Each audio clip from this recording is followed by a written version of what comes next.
¿Qué tal, mi gente bonita de YouTube? El día de hoy vamos a intentar hacer un video rápido. Intentar porque ya la verdad no puedo asegurar nada. Me tardo mucho. Intento no alargarme tanto y incluso a la hora de editar intento cortarle muchas partes, pero me siento como cuando era niño y te dicen que con el marcatextos marcas lo más importante. Y yo terminaba marcando todo.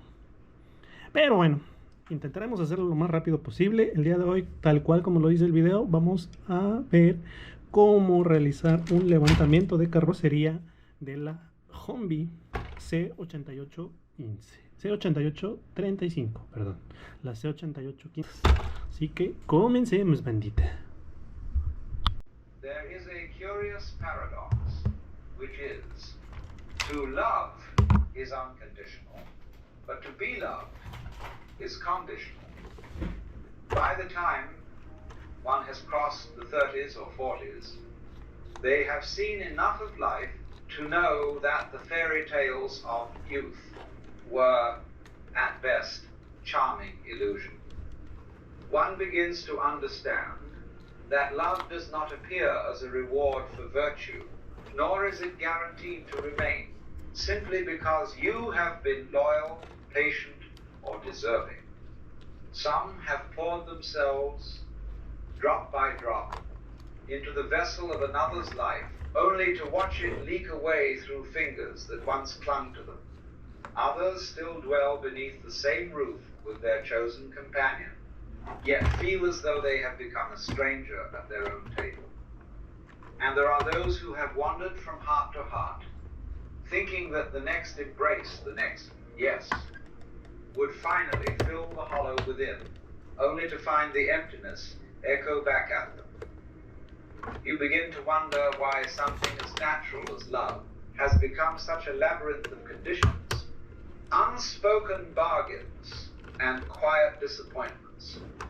You sense that somewhere, beneath all the poetry and promises, there is a truth you have been avoiding.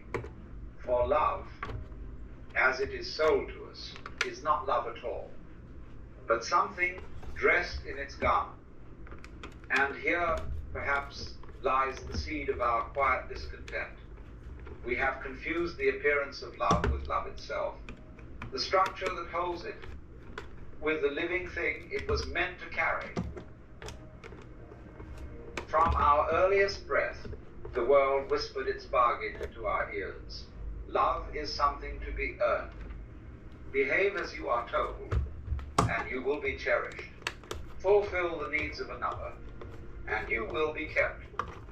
Offer beauty, strength, usefulness, devotion, and the reward will be love. But this is not love. It is a transaction masquerading as tenderness. It is the polite exchange of commodities between two people who have been taught to call their bargain romance. You see, a bargain can hold people together, but it cannot nourish them. Like two merchants bound by contract, they remain so long as the terms are met. And when they are not, they part. No matter how many years have passed, no matter how deeply your lives have entwined, the invisible ledger will one day be brought to the table and the sums will be counted. Many men and women wake in the middle years of life to the cold recognition that what they once believed was love was only an arrangement. It might have been cloaked in vows before God, adorned with flowers, or sealed with the trembling promises of youth, but the heart of it was a simple pact. I will give you what you desire, if you will give me what I desire. And when the giving stops, whether through weariness, age, illness, or simple change, the warmth fades. The eyes that once sparkled at your arrival now glance past you as if you had become little more than a shadow in the room. We were never told as children that such love is a performance and that performances end. when you mistake the bargain for love itself, you spend your years in quiet exhaustion. You give your time, your loyalty, your devotion, believing this will secure the thing your soul longs for. But what you have secured is not love, only the continuance of an arrangement. And so it happens that many, after years of faithful giving, find themselves bewildered when the warmth fades. Not because they cease to care, but because life has moved, as all things do. Nothing stands still. Even stone wears just as you have, and the bond built upon fixed terms begins to strain under the weight of impermanence. And there is another truth, more difficult to swallow. When the demands of the bargain are no longer met, the mask will fall. In the absence of what they sought from you, be it comfort, affirmation, or security, some will show you who they truly are. The tenderness you thought was theirs by nature may vanish, revealing not cruelty perhaps, but a hollowness where love was never rooted. You may have felt it, the gaze that no longer lingers, the laughter replaced by a cold and watchful silence. The shift is so quiet, you can almost convince yourself it isn't there. But in that stillness, you see it, you were cherished not for your being, but for the service you rendered. And when such a union falters, it does not simply end. It unravels something inside you. It leaves you staring at the ruins, asking whether you were ever truly loved or only ever necessary. Love is not a bargain, nor is it a chain. It is not I will if you will, nor the silent counting of who has given more. Such things belong to the marketplace, not to the heart. True love is a freedom, the liberty to give without ledger or demand. It is to be fully present with another, not to bind them, but to care for them, simply because the caring itself is joy. It is a gift given without the shadow of a contract, without the fear that it must be returned in equal measure. But here lies the paradox. Such love cannot be given by one who is starving for it. The heart that is desperate to be loved back will always, in some hidden way, attach strings to its giving. It will watch, it will measure, it will wait for the return. And when it does not come, bitterness will grow like ivy through the soul. You cannot love freely until you have ceased to beg for love. And you cannot cease to beg until you have found within yourself a source that does not run dry. That source is not in another's eyes, nor in their approval. It is in the quiet knowing that you are already the child of the very life that breathed you into being. Call it God, call it the eternal, call it the nameless mystery. It has loved you into existence before you could earn or deserve a thing. Look at the sun. Even after all this time, the sun never says to the earth, you owe me. Look what happens with a love like that. It lights the whole sky. To know this is to stand unshaken, whether others love you or turn away. Then, and only then, can you give love as the sun gives light, not to be thanked, not to be owed, but because it cannot help itself. To love is your freedom. No one can take it from you. It is the act of your own being, the overflow of the life that moves through you. You may give it to one, to many, or to the whole world, but it remains yours to give, to be loved. Now that is another matter that is never in your keeping. You cannot command it, purchase it, or reason it into being.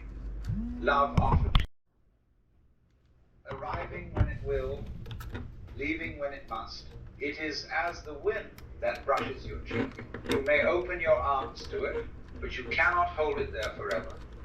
If love love is given to you, receive it with gratitude. Drink of it while it flows, but never clutch at it, as though it were the last drop in the world. For the moment you try to drag it from another's hands, it ceases to be love and becomes something else, obligation, pity, or bondage. And remember this, you are already loved, not by the fickle tides of human affection, but by the source from which you came. It breathed you into life without condition, without demand. To see this is to know you are never wholly bereft. If you wish for love from others, it must begin here in loving yourself, not in the shallow sense of indulgence, but in the deep sense of accepting your own being without reserve. For a heart at peace with itself no longer begs, it invites, and when two such hearts meet, their love is not a trade, but a meeting of rivers, each full from its own spring. When two people who have learned to dwell at peace within themselves come together, it is not to be filled, for their cups are already full. They do not arrive at each other's door as beggars, bowls outstretched. They come as givers, carrying abundance that spills over the rim. In such a union, there is no bargaining. No one is keeping score, no quiet dread of who owes who. Love is not given to earn, nor withheld to punish. It moves as naturally as breath, as the tide that rises and falls without being towed. Here, the joy is not in taking, but in sharing. There is no hunger in the eyes, only light.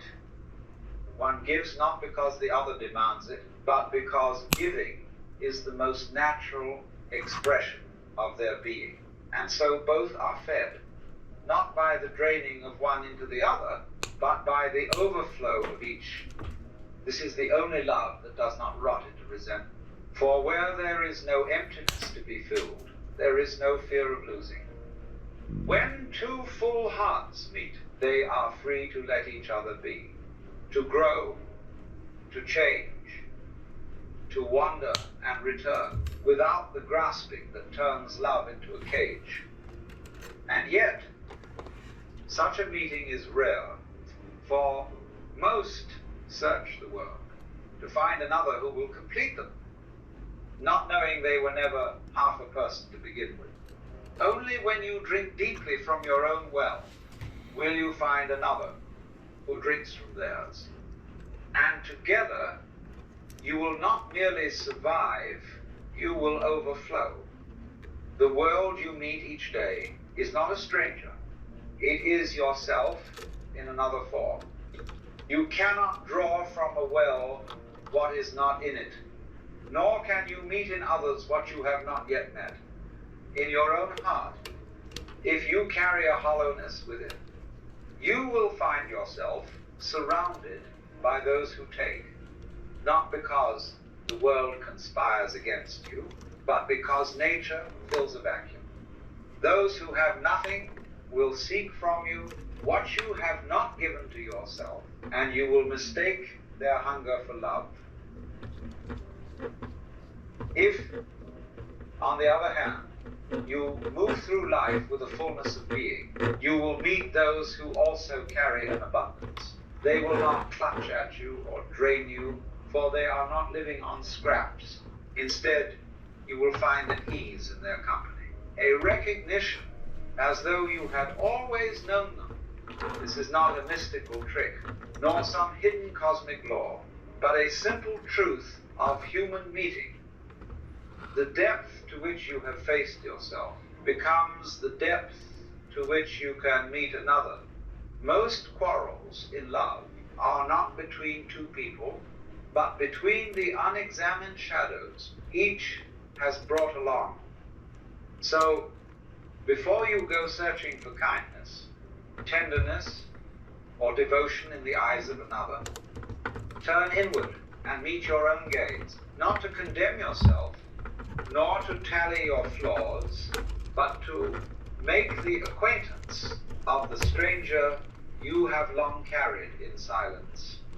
For it is this hidden self who extends the invitation to others, this unseen presence, who will decide whether the love you meet will be a feast to your soul or the slow unraveling of it.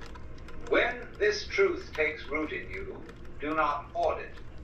Place it gently in the hands of your children, for they are stepping into the same illusion that once ensnared you. Teach them that love is not the trembling romance of songs, nor the solemn bargain sealed before altar and law. It is the willingness to give without the shadow of a demand, to care without the constant fear of loss. If they do not learn this, they will build their homes upon sand and watch them crumble. But if they do, they will stand on rock, and love will not be a cage, but a sky. The question is not, how can I find someone to love me? But the question is, how can I become someone who overflows? For when love is no longer a plea but a gift, when joy is no longer chained to another's approval, you will see that to love and be loved is not something to chase.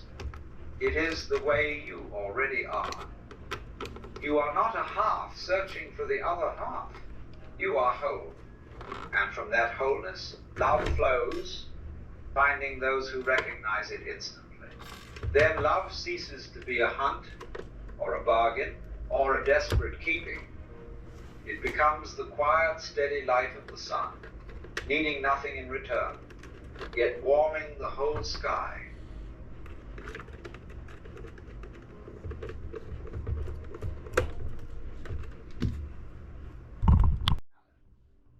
Oh no, bandita, cometí un error. Los puse al revés. Ya no puedo meter el amortiguador en el mismo lugar.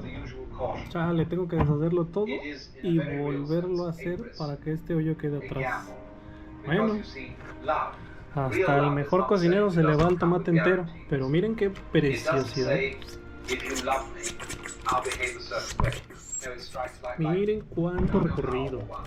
Para allá vamos, para allá vamos. Voy a corregirlo y seguimos. Entonces, bandita, ya lo arreglé rapidillo. Lo saqué y lo cambié de posición. Lo había puesto con esto arriba. Ahora, sí, fíjense cuando se lo van a instalar de la misma manera que el pasadorcillo donde va el tornillo quede hacia acá enfrente, para que a la hora de voltearlo hacia acá quede en este lugar y el agujerillo quede alineado. Eso es todo. Ese fue mi error, no haber tomado en cuenta. Bueno, sí lo tomé en cuenta, pero la verdad se me fue la onda. Continuemos, bandita. Listo, bandita. Introducción rápida. Ya lo cambié de lado, pero ¿qué creen? No tomé en cuenta que al poner esa pieza debajo del muelle y ya no estar arriba, pues la distancia ya no va a ser la misma. Sí podemos hacer que entre en el amortiguador, pero va a estar completamente comprimido. Solo se va a mover esto, que es como 1 milímetro, y la suspensión va a estar durísima. Durísima. That's what she said. Y pues no se va a mover. De mientras creo que lo dejaré así, sin amortiguadores. Cosa que ya usé la Jeep un tiempo sin amortiguadores. Va a rebotar muchísimo, pero va a crawlear mejor. En lo que ordeno unos nuevos amortiguadores y se los coloco. Pero bueno, continuamos, bandita.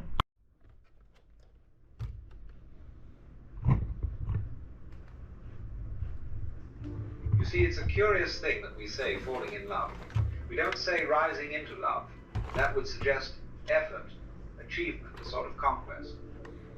But falling, now that tells you something deeper. There's the sense of the ground giving way beneath you, of losing your balance.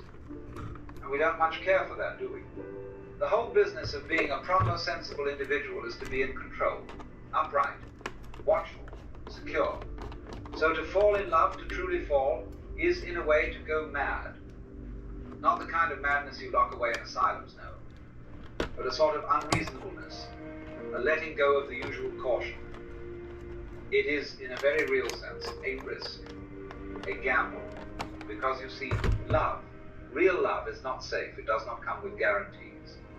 It doesn't say, if you love me, I'll behave a certain way. No, it strikes like lightning. You don't know how or why. It just comes. And you are changed. And that change, well, it's a sort of death, isn't it?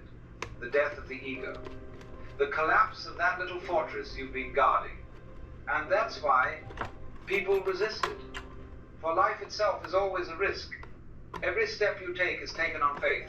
You walk, but you do not know that the floor will hold. You speak, but you cannot be sure the words will land. And yet you walk, and you speak, you live, because something in you trusts the process. So too with love. To fall in love is to give yourself over to something you cannot understand. To allow yourself to be touched, moved, and altered. And it's quite mad. But that madness is precisely what makes it sane. To resist it, to say, no, I must remain upright and unaffected, is to deny the most essential part of being alive. For love, like life, is a risk, a gamble. Every step we take, every path we follow, we walk by faith, not by certainty. When you fall in love, you are saying, I am willing to surrender, to give myself up into the unknown. And that is the boldest thing a human being can do. Now let us look more closely at this idea of surrender, because it's central to love. Love is not a matter of control. In fact, it's the very opposite. It is an act of surrender to another person, a giving of oneself completely, without reservation. Not because you're being noble or self-sacrificing, no, but because it's the only thing that can actually work. You see, all the sensible people in the world are busy holding on, watching their step, managing outcomes. And the more they hold on, the tighter they grasp, the less alive they become. But the person in love, they let go. They say, here I am, take me, do as you will. Of course, that sounds outrageous. People say, you can't do that, you'll get hurt. Yes, you might. But the alternative is to never love at all. To stay locked in yourself, untouched and untouchable. And that, you see, is the real tragedy. Because when you try to protect yourself from love, you also shut yourself off from life. You cannot say, I want to experience the fullness of life, but I don't want any surprises. It doesn't work like that. Life and love are of the same fabric, they move in uncertainty. And it is only when you move with them instead of against them that you begin to understand. So we must understand that love is not sensible. It's not a matter of policy. You don't enter into it like a contract, I'll love you if you meet my conditions. That isn't love. That's an arrangement. And yet, so many people go about it that way. They say, I must find the perfect partner, the one who completes me, fulfills me, understands me entirely. But such expectations are bound to disappoint, for no one can complete you. And if you are not whole to begin with, you will only make a demand out of your love, a sort of bargain, a transaction dressed up in tenderness. But love, real love, is not a bargain, it is a letting go. And that, I say, is the highest wisdom. To give yourself without knowing what will come of it, to say yes to uncertainty, to walk into the forest, not knowing the path, that is love. And if it seems mad, well, then let it be mad. Because the world that pretends to be sane, to be orderly and proper, that's the world, on the edge of blowing itself to bits. So perhaps it is the lovers, the ones who are willing to fall, who are in the end the only truly sane ones. Now all our institutions, our churches, our schools, our governments are built around the idea of control, of watching, guarding, keeping everything in tidy lines. But love mocks these lines. It flows beyond them, around them, dissolves them altogether. And so most people are terrified of it, because to love, truly, is to allow yourself to be undone. You see, the ego, that brittle sense of me, cannot survive love. It vanishes like a shadow in sunlight. And this is precisely what makes love feel dangerous to the unprepared. It threatens their identity, their story, their narrative of self. And so they resist, they grasp. They try to make love manageable, secure, predictable. But love will not be caged. The wise, the truly wise, learn to let go, not with recklessness, but with reverence. with the quiet understanding that to live at all is to risk everything. To love someone is not to possess them, not to anchor them, but to see them, truly see them, and allow them to be as they are. Marriage, for instance, was once understood not as a prison of obligation, but as a friendship of mutual freedom, a setting loose of two souls who choose, day by day, to walk beside each other. And in that space of honesty, not pretending to feel what you no longer feel, not clinging to outdated vows, but facing one another openly, there is love. Now there are those who try to simulate love, to perform it, as it were. And this, you must know, is always destructive. For false love builds resentment on both sides. The one pretending grows bitter. The one deceived feels the sting of absence. Real love has no script. It arises naturally, like laughter or song. And when you find it, when it moves in you, the only sane response is to let it do what it must, even if it changes you, especially if it changes you. Because love, in the end, is not what you hold, it is what holds you. Now you may say, all right, this idea of surrendering to love is all very well, but what if I don't feel it? What if love doesn't come naturally? What if I really do try to love others, to be kind?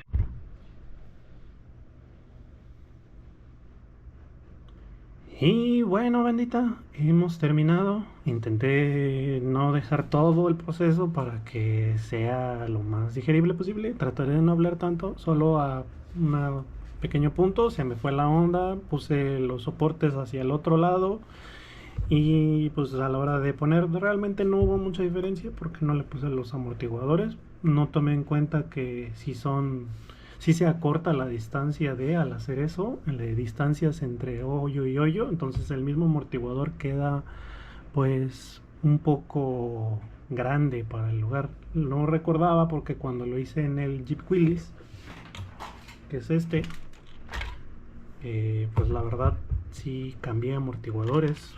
Lo traje un ratillo sin amortiguadores porque de por sí ya no, pues por sí los iba a cambiar, no porque me hubiera dado cuenta que no quedaban. Y como a la semana me llegaron los otros y se los puse.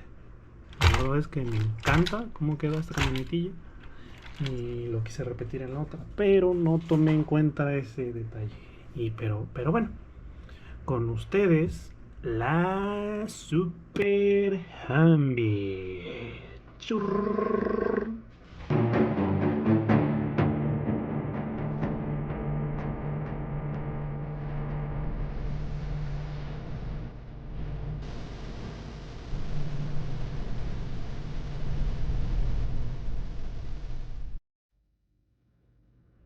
Y bueno, bandita, eso fue todo por el día de hoy. Espero les haya agradado. No comenté en el inicio del video que iba yo a cambiar los muelles. La verdad es que no lo tenía en cuenta, ni siquiera me acordaba que las tenía ahí. Eran para la Jeep Willys, pero dije, bueno, ¿por qué no de una vez? Y así es como se ve sin los amortiguadorcillos. Los puros resortes, muelles, ballestas, como sé que le digas tú en tu país, pues es suficiente para mantener la camioneta en su lugar. Pero sí es muy rebotona y se mueve demasiado. A baja velocidad, crawling, todo eso, mientras no sea un crawling muy agresivo en el que la camioneta tenga que estar así, la suspensión así funciona bastante bien. Sí planeo ponerle amortiguadores, si no quiero que quede así, pero de mientras me va a funcionar. En lo que pido los otros amortiguadores, si llegan,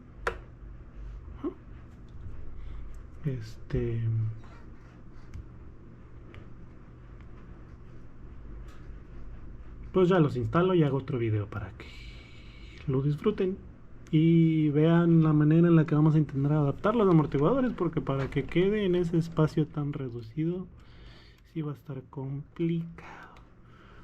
No fue tan fácil como esperaba, pero fue bastante fácil. Espero que hayan disfrutado el video, amigos, y vámonos a rodar. Entonces nos vemos, bandita. No se les olvide darle like, comentar algo. Si me quieren preguntar algo sobre esto o sobre cualquier cosa, pregúntenlo en los comentarios. Y si yo no lo sé, alguien más se los va a contestar seguramente.